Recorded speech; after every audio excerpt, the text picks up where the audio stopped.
Çdo muaj të gjithë ata që kanë një pension mesatar dhe vite të plota pune,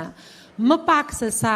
40.000 lekë ose 400.000 lekë të vjetra, marrin 18.000 lekë çdo muaj shtesë në të ardhurat e tyre, bashkë me pensionin e tyre. Dhe gjithë ata që kanë një pension mesatar nën 220.000 lekë, marrin një shtesë prej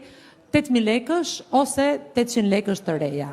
Sot, një pensionist, pensioni mesatar, një pensionisti që ka vite të plota pune, është rreth 32.000 lekë.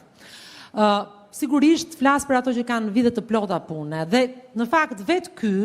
i krahasuar me pensionin mesatar që ishte në vitin 2013, është një vlerë ndjeshëm më e lartë, pasi në ato kohë pensioni mesatar ishte diku këtë 15.000 lekët. Pra, është më shumë se sa 2 fishi asaj që merrej kur ne morëm mandatin qeverisës. Por, për vitin 2026, duke shtuar 18.000 lekët që çdo pensionist me vite të plota pune që merr një pension mesatar merr, duke shtuar bonusin e marr tani, që i shpërndar për këto 6 muaj,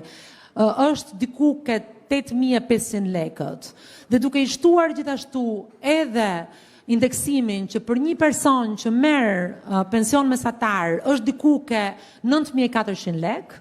janë në total diku tek 35.000 lekë më shumë që këtë vit pensionistët marrin si të ardhura shtesë për shkak të politikës që neve kemi ndjekur të bonuseve dhe politikës që neve kemi ndjekur të indeksimit.